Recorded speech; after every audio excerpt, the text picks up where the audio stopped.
포스트 코로나 시대를 맞으면서 교회에 관한 정리가 필요하게 되었습니다. 모이는 교회가 많나, 흩어지는 교회가 많나, 어떤 관계없이 온라인으로만 예배를 드려도 되는가, 공동체로서의 교회는 도대체 무엇인가, 여러 가지 질문에 대한 답을 요구하는 시점에 서 있습니다. 이 짧은 영상으로 새롭게 전환되는 시기에 교회의 정의에 대해 상세하게 설명하는 것은 어렵지만 교회의 본질이 무엇인지에 대해서는 이야기할 수 있지 않을까 생각합니다. 그래서 오늘은 크리스천 매뉴얼 세 번째, 왜 교회인가 함께 살펴보겠습니다.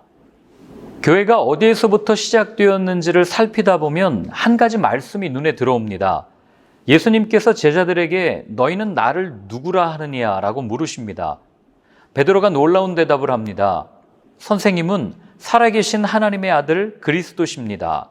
대답을 들은 예수님께서는 너는 베드로다. 나는 이 반석 위에다가 내 교회를 세우겠다. 죽음의 문들이 그것을 이기지 못할 것이다. 이렇게 말씀하십니다. 예수님께서 직접 교회라는 단어를 언급하신 사건이죠. 반석 위에 교회를 세우시겠다고 하셨는데 이 반석은 무엇일까요?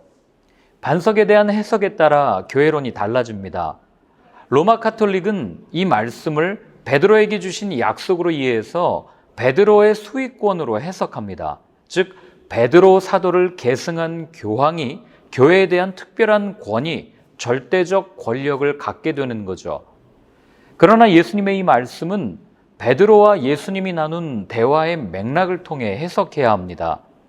베드로가 고백한 선생님은 살아계신 하나님의 아들 그리스도십니다라는 말은 예수님이 나의 구원자라는 고백이고 흔들리지 않는 이 고백 위에 교회를 세우시겠다고 말씀하신 겁니다.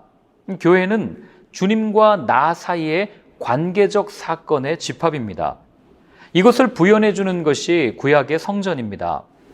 하나님께서는 모세에게 아주 상세한 성막의 설계도를 주십니다. 그 설계대로 성막을 짓는 것이 출애굽기에 증언되어 있습니다. 출애굽기가 밝히는 성막의 역할은 하나님께서 당신의 임재를 매일 드러내시는 장소죠. 다양한 제사를 드리는 이유도 범죄한 인간이 거룩한 하나님과의 교제, 그 임재 안으로 들어가기 위함입니다. 이 정신이 그대로 이어지는 장소가 솔로몬 성전입니다. 그러나 성전, 교회라는 단어는 사용하지 않으셨지만 하나님께서는 이미 하나님의 임재를 누리는 공간을 주셨습니다. 어딘지 기억하십니까? 바로 에덴 동산입니다. 하나님께서 에덴의 동산을 만드시고 사람과 함께하는 하나님의 임재를 언제 어디서나 느낄 수 있게 만들어주신 공간이 바로 에덴 동산이었죠. 따라서 하나님께서 주신 성막 성전은 종교적 예전을 집례하는 세상과 구분된 장소라기보다는 하나님의 임재를 경험하는 세상과 구별된 장소였습니다. 예수님께서 베드로에게 그의 고백 위에 교회를 세우시겠다는 말씀은 그분과의 관계, 즉 교회의 본질이 하나님의 임재를 경험하고 그분과 교제하며 그분과 나 사이에 관계적 사건이 일어나는 바로 그것이 교회라는 겁니다. 이런 생각이 바울과 요한에게서도 드러납니다. 먼저 바울입니다. 바울은 그 누구보다도 성전에 대해 분명한 이해를 가진 사람이었습니다. 아시다시피 그는 율법에 정통한 사람이거든요. 그런 바울이 교회를 이렇게 표현합니다. 여러분은 사도들과 예언자들이 놓은 기초 위에 세워진 건물이며 그리스도 예수가 그 모퉁이 돌이 되십니다. 그리스도 안에서 건물 전체가 서로 연결되어서 주님 안에서 자라서 성전이 됩니다. 그리스도 안에서 여러분도 함께 세워져서 하나님이 성령으로 거하실 처소가 됩니다.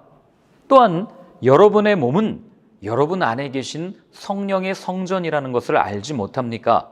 여러분은 성령을 하나님으로부터 받아서 모시고 있습니다. 라고 말하면서 예수님을 믿는 성도 한 사람 한 사람을 교회라고 부릅니다. 바울이 이렇게 교회를 이해하게 된 배경에는 한 가지 사건, 바로 다메섹으로 가던 길에서 경험했던 그의 회심이 결정적인 역할을 합니다. 왜 네가 나를 박해하느냐?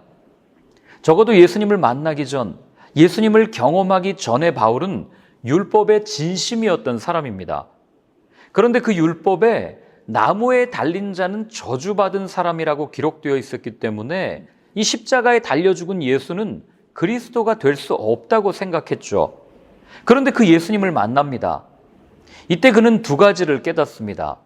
교회를 박해하는 것이 예수님을 박해하는 것이라는 것과 교회는 예수를 그리스도로 고백하는 공동체라는 것입니다. 또한 예수님과 만나는 사건, 임재의 경험이 있었기에 바울 자신도 교회라고 하는 것을 알고 고백한 겁니다. 다음은 요한입니다. 요한도 건물로서의 성전이 교회라기보다는 예수님과 함께하는 삶이 곧 교회임을 요한복음과 그가 쓴 편지들에 기록합니다. 교회를 몸으로 보는 대표적인 말씀이 요한복음 2장에 나옵니다. 예수께서 그들에게 말씀하셨다.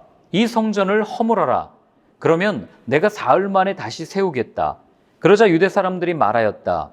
이 성전을 짓는데 46해나 걸렸는데 이것을 사흘 만에 세우겠다고요?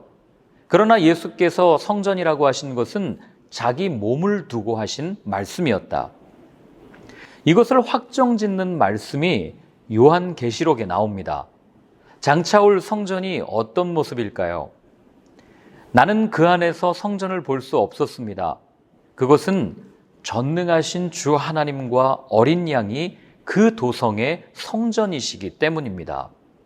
눈에 보이는 건물이 성전이 아니며 예수님께서 자기 피로 사신 사람들 가운데 하나님과 예수님이 함께 거하시는 현실이 성전, 바로 예수님께서 세우시는 성전이라고 요한이 증언해 주는 것입니다.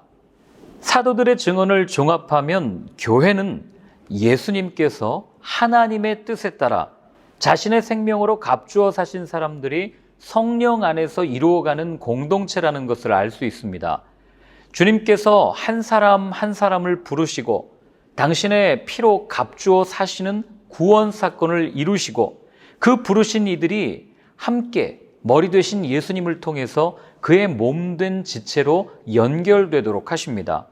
그렇기 때문에 교회는 다니는 것이 아니라 교회는 되는 것입니다.